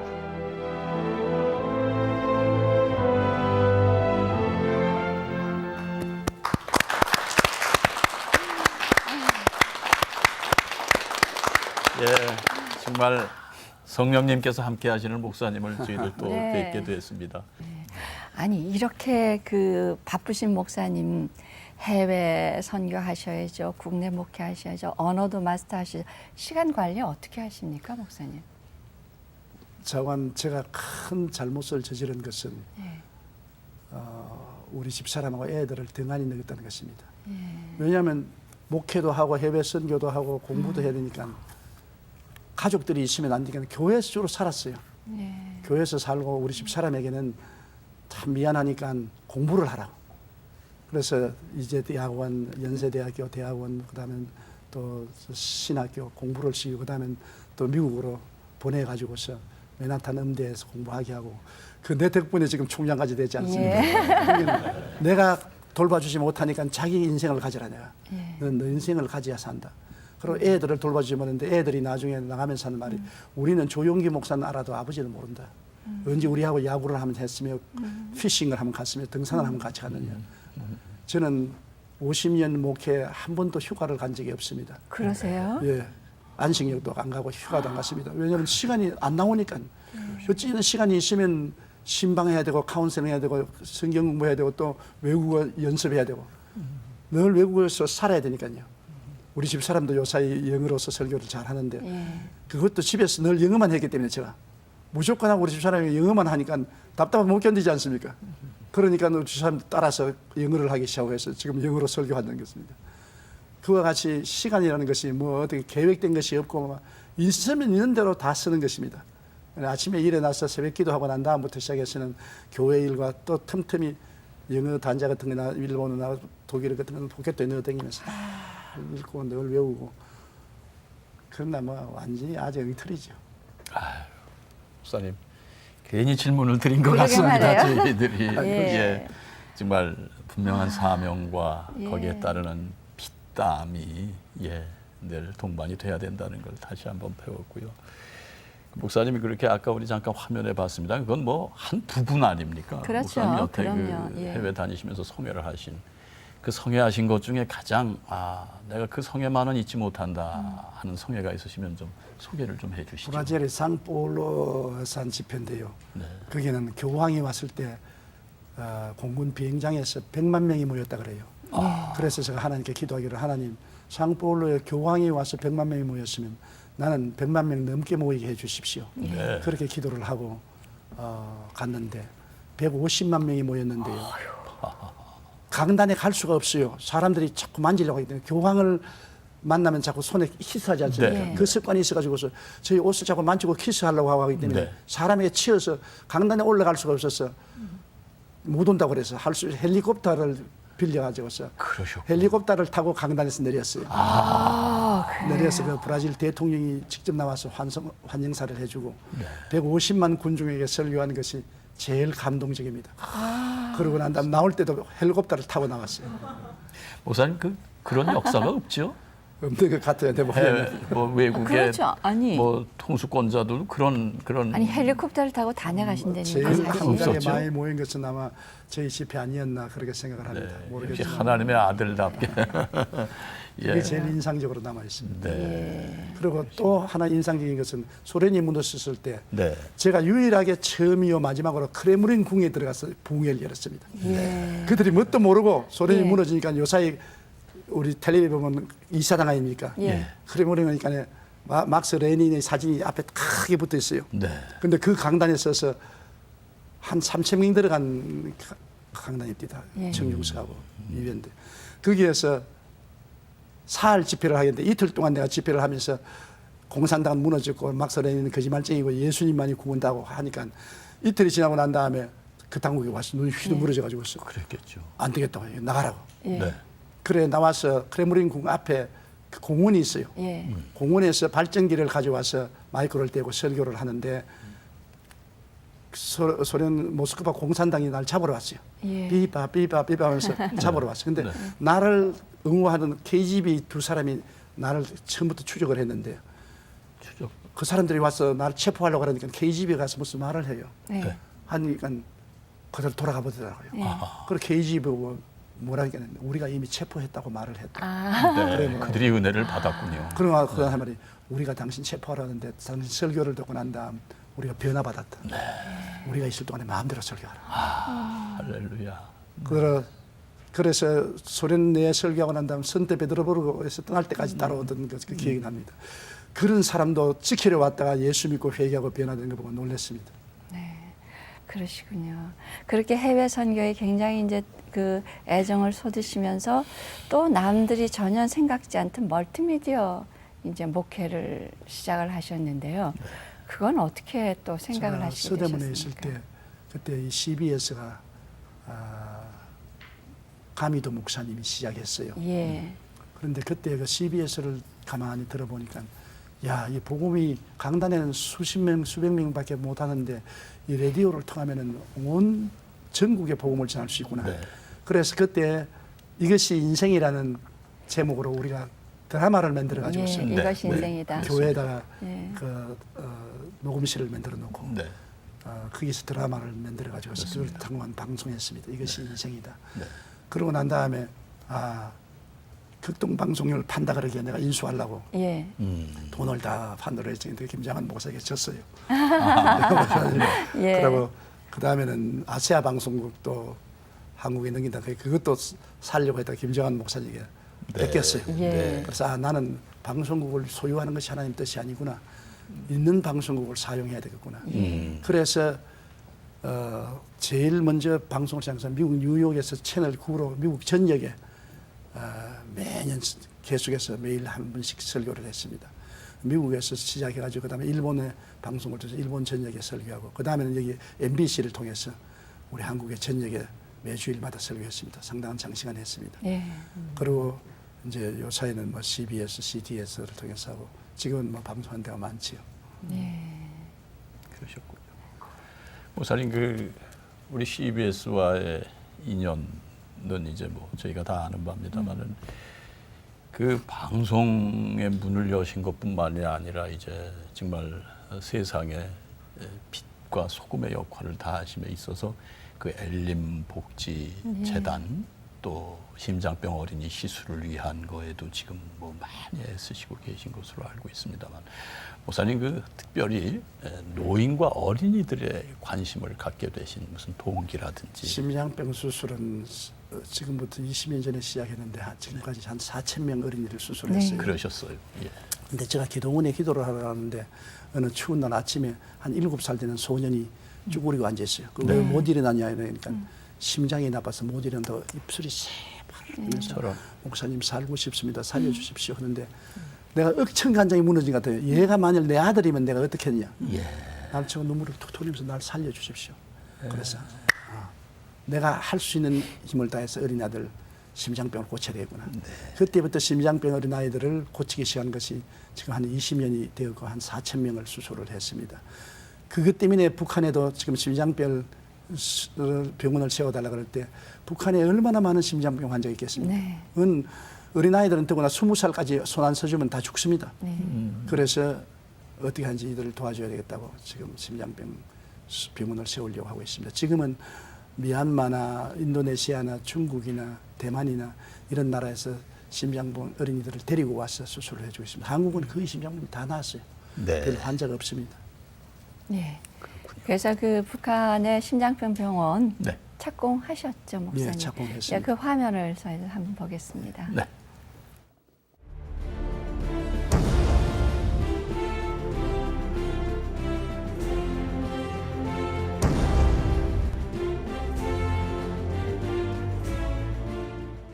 하나님이 이 기회를 통해서 우리 남측 교회와 북측 국민 간의 좋은 대화와 타협과 화해와 일치와 사랑의 운동이 일어나는 계기가 될 줄로 확실히 믿습니다. 지난 12월 3일 북한의 평양을 방문한 조용기 목사. 조용기 심장전문병원 착공식을 위해 방북한 그를 북한의 주요 인사들은 반갑게 맞이했고 북측의 주요 신문사들도 크게 보도했다. 착공식에 앞서 보통강변의 봉수교회에서 기념 예배가 드려졌다. 목사님 나오셔서 하나님 말씀을 증거하실 때 우리 다 함께 할렐루야로 큰 목소리로 열렬히 환호해 드립시다. 남북 관계자 400여 명의 박수를 받으며 조용기 목사는 사랑의 메시지를 전했다. 다른 나라에 가면 공항에서부터 이질감을 느낍니다. 손님으로 느낍니다. 그러나 이번 평양 방문은 친정에 오는 것 같은 따뜻한 마음. 남과 북을 하나로 잇는 역사적인 현장을 허락하신 하나님. 그 벅찬 사랑에 뜨거운 박수로 화답했다.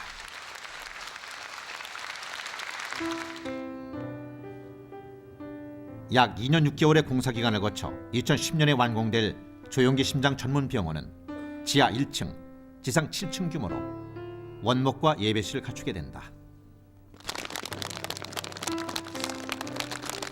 북녘 주민들을 향한 한국 교회의 사랑과 호의를 거듭 확인하게 될 것입니다. 특별히 이번 심장 전문병원은 존경하는 조용기 목사님의 믿음과 결단에서 시작됐습니다. 하나님의 뜻에 합당한 병원이 지어지기를 기도하며 국가와 기독교를 위한 첫 삽을 떴다.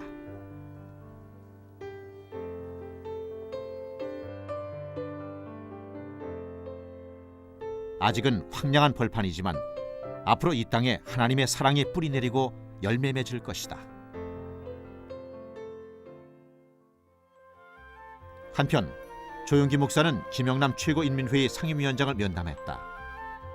김영남 상임위원장이 남북민간 교리로 방북한 남측 인사를 만난 것은 매우 이례적인 일이다.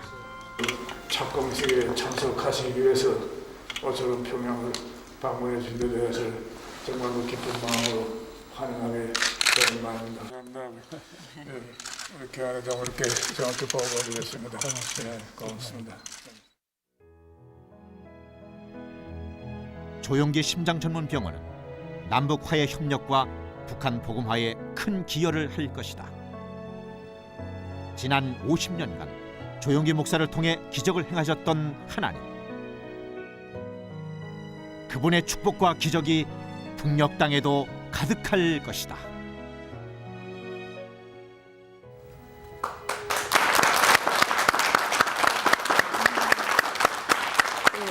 목사님 이번에 가신 길이 북한 첫 발걸음이십니까? 예, 첫 번째입니다. 어떠셨어요? 감개무량했습니다. 예. 그런데 제가 공항에서 말씀드린 것처럼 제가 해외 가면 언제나 공항에 내리면 다른 나라에 왔다고 그렇죠. 생각했는데 예. 순항 비행장에 내렸을 때 고향에 온 같은 느낌이에요. 예, 예. 언어가 같고 예. 얼굴이 같고 문화가 같고 음식이 같고 의복이 같으니까 그냥 대전에 오나 부산에 온 같은 그런 느낌이었어. 야, 이게 남북 이 갈라져 있다는 것은 비현실적이고 비리상적인 시원한 걸 절실히 느꼈습니다. 그럼 향후 이제 큰 계획은 그 심장병을 통해서 계획하시는 일들은 어떤 일들이 있을까요? 제일 기적이 북한에서는 절대로 교회를 국가가 지정한 선전용 교회는 인정 안 합니다. 네. 선교사 인정하는데 우리나라 끝까지 주장은 병원 내에 차프를 만들어주고 원목실을 만들어줘야 된다. 네, 아까 놀랍죠. 절대로 안 된다 그래서 한국 병원에 다 원목실이 있는 것을 사진을 찍어서 보여주고 설득을 해서 결국 원목실하고 차프를 허락받았다는 것이 그게 기적입니다. 예, 그렇습니다. 그게 기적입니다. 예. 그래서 북한을 자꾸 강제로 복음화하려고 하지 말고 사랑으로서 끌어안으면 자연적으로 복음화가 된다고 저는 확신하고 있습니다. 그 이제 원목실이 생기고 채플이 생기고 정말 북한 선교의 심장병원이 큰 획을 긋는 그런 역할을 할 것 같은데 목사님 저희가 이제 모시고 쭉 말씀을 들으면서요. 목사님 굉장히 아직까지도 그냥 열정적으로 말씀을 하시고 하시는데 저희도 이제 전해 듣기로 여의도 순복음교회 담임 목사님을 이영훈 목사님한테 이제 맡기시고 은퇴를 하신다는 말씀을 들었습니다. 사실은 금년도 초에 교회를 이영훈 목사에게 넘겨주기 위해서 다 준비를 했는데 아무래도 역사적인 50년이 희년 아닙니까? 이스라엘 때 희년이면 다 원부상 복구하지 않습니까? 그래서 내가 목회를 그만두는 걸 희년으로 정하고 5월 18일이면 일단 순복음교회에서 책임을 벗게 돼 있습니다. 그런데 목사님, 아유. 그냥 정직하게 우리가 마음을 열고 말씀을 드린다면 예. 목사님의 설교를 갈급해 하실 분들이 예. 많지 않겠습니까? 거기에 대한 무슨 대비책 같은 거는 좀 생각해 보셨나요? 목사님 가만히 보면요. 네. 우리 교회 후계자들이 들어봐서 다 잘하고 있어요. 사랑의 교회 오정현 목사님도. 예. 내가 제일 처음에 오정현 목사 들어올 때 절대로 선배 목사님을 못 따라갈 것을 했는데 잘 따라오지 않습니까?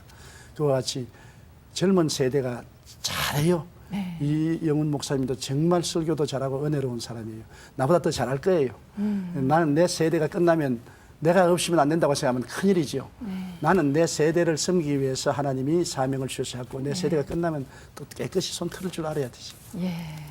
근데 목사님 그 2008년 5월 18일 이제 50주년이 돼서 목사님이 이제 강단 목회에서는 불러 쓰시지만 하나님께서는 또 이제 뭔가 목사님을 통해서 새롭게 일을 계획하시는 게 분명히 있으실 것 같고 목사님께서는 계획하시는 일이 있으실 것 같은데 어떤 일을 이제 준비 중이십니까?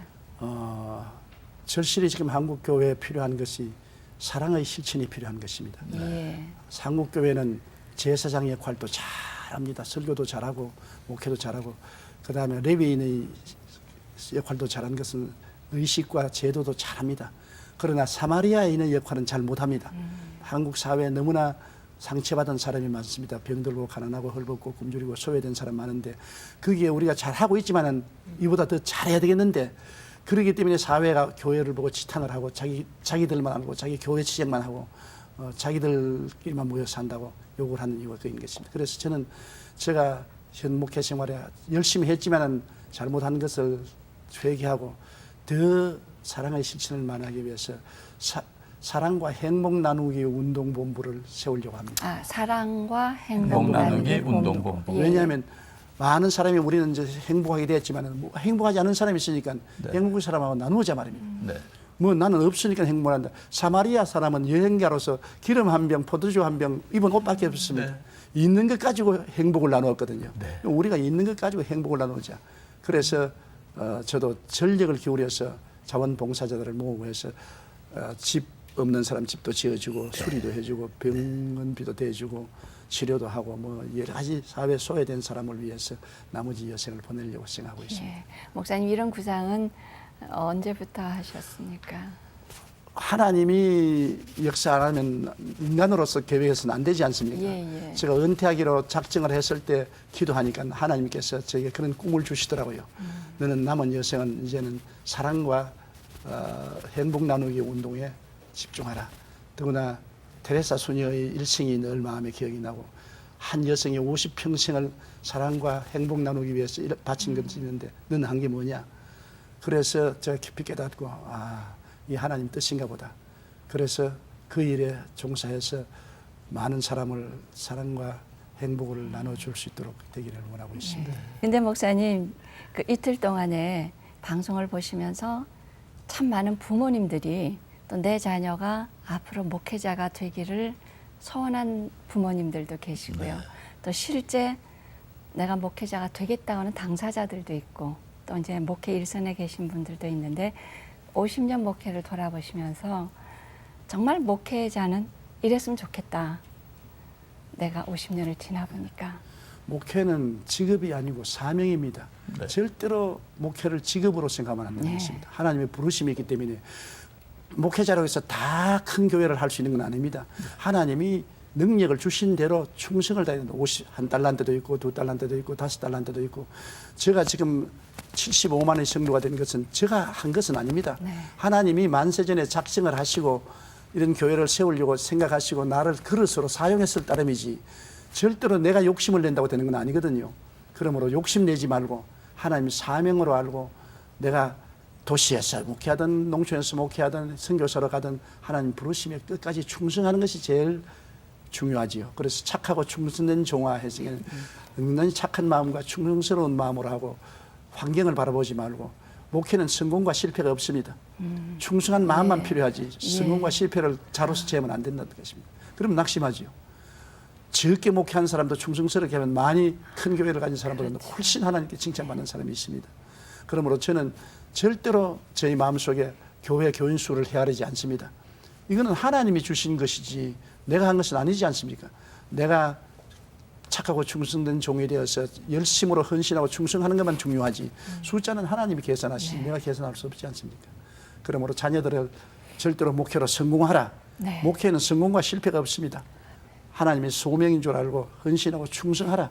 그것을 가르치면 좋겠습니다. 예. 목사님 그 행복 나눔 본부 맞죠?